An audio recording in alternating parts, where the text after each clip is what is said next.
Assalamualaikum warahmatullahi wabarakatuh. Halo anak-anakku, bagaimana kabarnya?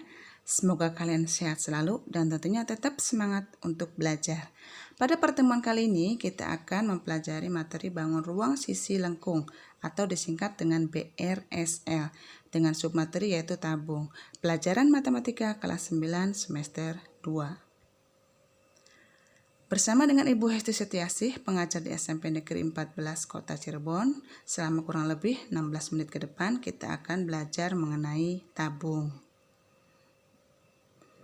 Kompetensi dasarnya yaitu membuat generalisasi luas permukaan dan volume bangun ruang sisi lengkung yaitu tabung, kerucut, dan bola, menyelesaikan masalah kontekstual yang berkaitan dengan luas permukaan dan volume bangun ruang sisi lengkung yaitu tabung, kerucut, dan bola, serta gabungan beberapa bangun ruang sisi lengkung. Adapun tujuan pembelajarannya, setelah mempelajari materi ini diharapkan kalian dapat mengetahui definisi tabung, mengetahui jaring-jaring tabung, menentukan rumus luas permukaan tabung, menentukan rumus volume tabung, dan menentukan luas permukaan dan volume tabung. Oke, perlu kalian ingat bahwa bangun ruang sisi lengkung di sini ada 3, yaitu tabung, kerucut, dan bola. Yang pertama akan kita bahas adalah tentang tabung. Oke, contoh benda-benda berbentuk tabung dalam kehidupan sehari-hari. Coba kalian perhatikan gambarnya, yaitu drum, kemudian galon. Di sini ada kaleng kue, kemudian kaleng susu, kaleng minuman, dan ada kaleng untuk cat. Kemudian ada gelas, tempat sampah, ada ember, ada paralon, kemudian ada batu baterai, dan ada tisu gulung. Ini adalah contoh-contoh benda-benda berbentuk tabung yang ada dalam kehidupan sehari-hari kita. Oke, sekarang kalian perlu tahu definisi tabung. Perhatikan gambarnya di sini. Di permukaan atas tabung itu disebut tutup tabung, kemudian pada sisi tengahnya itu sisi lengkung tabung atau disebut dengan selimut tabung, kemudian sisi bawahnya yaitu alas tabung. Jika tabung ini kita buka, maka akan terbentuk bangun seperti ini. Yang pertama yaitu lingkaran sisi atasnya, kemudian sisi tengahnya berbentuk persegi panjang, dan sisi alasnya itu berbentuk lingkaran. Jadi, definisi tabungnya kalian dapat simpulkan di sini yaitu tabung adalah bangun ruang sisi lengkung yang dibentuk oleh 2 buah lingkaran identik atau kongruen yang sejajar dan sebuah persegi panjang yang mengelilingi kedua lingkaran tersebut. Kalian pahamkan definisi tabung? Oke, kita lanjut sekarang. Jaring-jaring tabung. Kalian lihat jika tabung ini kita buka seperti tadi ya. Maka akan terbentuk bangun ruang tabung ini menjadi 3 bangun datar, yaitu 2 lingkaran dan 1 persegi panjang. Di mana lingkaran ini adalah lingkaran yang kongruen. Maka ini disebut sebagai jaring-jaring tabung. Jadi kalian tahu kan jaring-jaring tabung? Oke, kita lanjut di sini unsur-unsur tabung. Kalian perhatikan gambarnya. Daerah lingkaran R1, lihat gambar, itu merupakan alas tabung dengan jari-jari R1. Kemudian daerah lingkaran L2 itu merupakan tutup tabung dengan jari-jari R2. Sedangkan daerah persegi panjang ABCD itu merupakan selimut tabung. R1 dan R2 itu merupakan jari-jari tabung, di mana R1 sama dengan R2 karena lingkarannya adalah kongruen. Jarak titik pusat lingkaran L1 dengan jarak titik pusat lingkaran L2 itu merupakan titik tabung, tinggi tabung ya, disimbolkan dengan T. Kemudian panjang AB sama dengan panjang CD sama dengan keliling daerah lingkaran, yaitu keliling daerah lingkaran L1 atau sama dengan keliling daerah lingkaran L2. Sedangkan AD itu sama dengan BC, yaitu tinggi tabung. Jadi dapat disimpulkan di sini bahwa permukaan tabung itu terdiri atas 2 daerah lingkaran dan 1 daerah persegi panjang. Oke, luas permukaan tabung. Kalian perhatikan di sini jaring-jaring tabungnya. Luasnya adalah L sama dengan 2πr dikali dalam kurung R ditambah T. Dengan keterangan L-nya adalah luas, R-nya adalah jari-jari, dan Pi-nya adalah 22/7 atau 3,14. Perlu kalian ingat bahwa di sini nilai Pi ada 2 ya. 22/7 itu digunakan jika kelipatan jari-jarinya 7 dan 3,14 itu yang selain 7. T-nya adalah tinggi. Dari mana rumus luas permukaan tabung didapat ini? Kita lihat di sini. Luas permukaan tabung itu sama dengan luas jaring-jaring tabung. Luas jaring-jaring tabung itu kan ada 3 tuh. 2 kali luas alas ditambah luas selimut tabung. Luas alasnya itu adalah berbentuk lingkaran. Berarti 2 kali luas lingkaran ditambah luas selimut tabungnya adalah persegi panjang. Jadi 2 kali luas lingkarannya 2 pi r kuadrat. Kemudian luas persegi panjangnya adalah panjang kali lebar. Oke, jadi 2 pi r kuadrat ditambah panjangnya pada persegi panjang itu merupakan keliling dari lingkaran, yaitu 2 pi r. Dan tingginya itu adalah T. Jadi, di sini rumus luas permukaan tabungnya adalah 2 pi r dikali r ditambah T. 2 pi r itu didapat dari, ubah menjadi sifat distributif ya. Jadi 2 pi r. Nah, sisanya yang 2 pi r kuadrat itu tinggal R dan 2 pi r T itu sisanya adalah T. Jadi 2 pi r dikali R ditambah T. Jadi luas permukaan tabungnya adalah L sama dengan 2 pi r dikali R ditambah T. Kemudian volume tabung. Kalian lihat di sini gambarnya ya, luas alas kemudian ada tingginya. Volume tabung adalah pi r kuadrat T. Di mana keterangannya V adalah volume, kemudian R adalah jari-jari, P-nya 22/7 atau 3,14 dan T-nya adalah tinggi. Dari mana rumus volume tabung didapat? Nah, rumus dasar dari volume itu adalah luas alas kali tinggi, di mana alasnya adalah lingkaran. Kemudian luas lingkaran adalah pi r kuadrat dikali tingginya adalah T. Jadi rumus volume tabung adalah pi r kuadrat T. Oke, kita lanjutkan ke contoh. Contoh 1 itu menghitung luas permukaan tabung. Tentukan luas permukaan tabung berikut ini. Kalian perhatikan gambar di sini. Ya, yang diketahuinya penyelesaian. Diketahui dari gambar itu di sini adalah R-nya 7 cm, jari-jari ya. Kemudian 14 itu adalah tingginya yaitu T sama dengan 14 cm.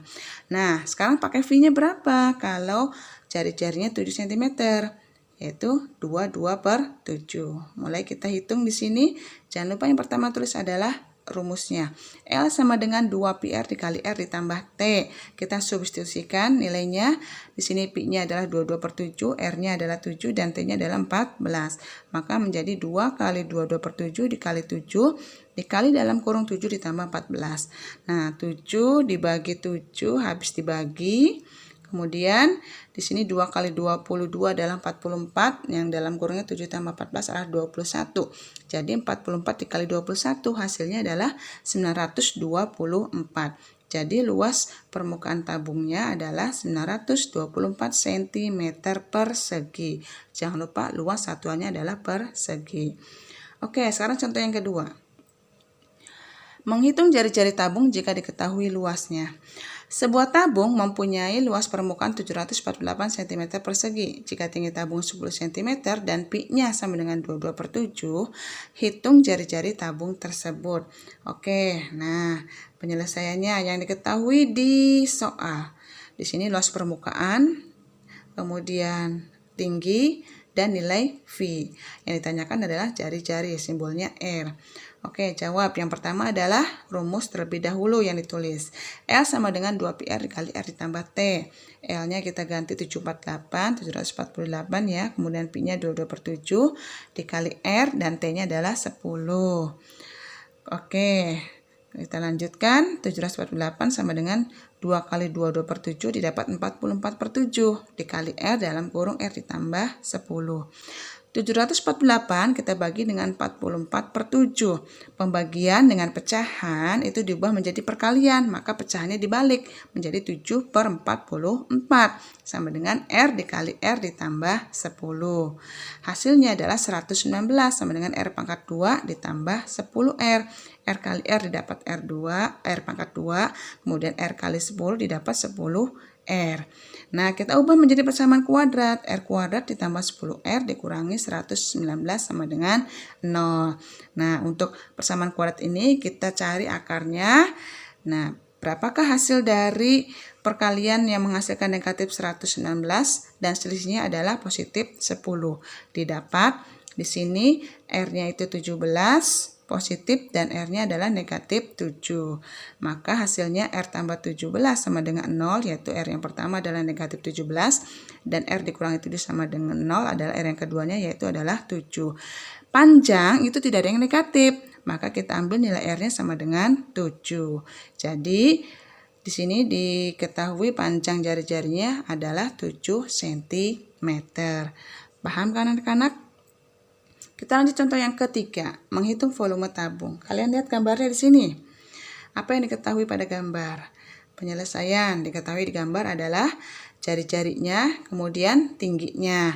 Berapa nilai V-nya jika jari-jarinya 44 cm? Nah, nilai Pi-nya adalah 3,14. Lanjut kita hitung di sini.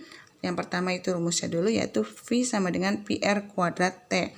Nah, kita substitusikan di sini nilai Pi-nya 3,14, R pangkat 2 jari-jarinya itu 4 kali 4 dan T-nya adalah 10. Maka didapat hasilnya adalah 502,4 cm3. Jadi volume tabung adalah 502,4 cm3. Contoh yang keempat, yaitu menghitung tinggi tabung jika diketahui volume. Hitung tinggi tabung di samping. Kalian lihat di sini gambarnya. Apa yang diketahui di gambar? Oke, penyelesaian. Dari gambar diketahui diameter tabung adalah 10 cm. Maka jari-jari tabungnya adalah 5 cm. Kalian ingat ya, bahwa jari-jari tabung itu adalah setengahnya dari diameter. Volumenya di sini diketahui 300 pi cm3. Oke, rumusnya dulu di sini Pi R kuadrat T. Nah, V sama dengan Pi R kuadrat T. V-nya di sini didapat volumenya 300 pi, kemudian V dikali 5 pangkat 2 R-nya ya, dikali T. 5 pangkat 2 hasilnya adalah 25, jadi 300 pi sama dengan 25 pi dikali T. Kita lanjutkan. T-nya sama dengan 300 pi per 25 pi. Nah, Pi-nya habis dibagi, maka didapat 300 dibagi 25 sama dengan 12. Jadi tinggi tabungnya adalah 12 cm. Kita lanjut contoh yang kelima. Sebuah penampungan air berbentuk tabung mempunyai tinggi 1 meter dan volumenya 154 meter kubik. Jika Pi-nya 22/7, tentukan panjang jari-jari penampungan air tersebut. Oke, kalian lihat ya di soal yang ketahuinya apa saja. Di sini ada tinggi, ada volume, dan ada nilai Pi. Kita lanjut di sini penyelesaiannya. Tulis rumusnya dulu. V sama dengan PR kuadrat T. Kita substitusikan yang diketahui di soal, yaitu volumenya 154 dan V-nya 22/7. Kemudian tingginya adalah 1. Kemudian 154 dibagi 22/7. Kalian ingat pembagian pecahan, maka diubah menjadi perkalian. Pecahannya dibalik. Jadi 154 dikali 7/22 sama dengan R pangkat 2. R pangkat 2 kali 1 didapat R pangkat 2. Maka hasilnya di sini adalah 49 sama dengan R pangkat 2. R pangkat 2 sama dengan 49. Maka nilai R-nya adalah akar dari 49, yaitu adalah 7. Jadi diketahui di sini jari-jari penampungan air adalah 7 meter. Bagaimana anak? Mudah dipahami kan? Oke anak-anak, supaya kalian lebih paham lagi, silakan kalian kerjakan latihan soal pada link https://bit.ly/mtk KLS 9 evaluasi 13. Silakan kalian kerjakan supaya kalian lebih paham lagi. Ya anak-anakku, Ibu ucapkan terima kasih. Kita jumpa lagi pada pertemuan berikutnya, yaitu dengan materi yang sama, bangun ruang sisi lengkung, dengan submateri yang baru, yaitu tentang kerucut. Ibu akhiri, wassalamualaikum warahmatullahi wabarakatuh. Sampai jumpa. Dah.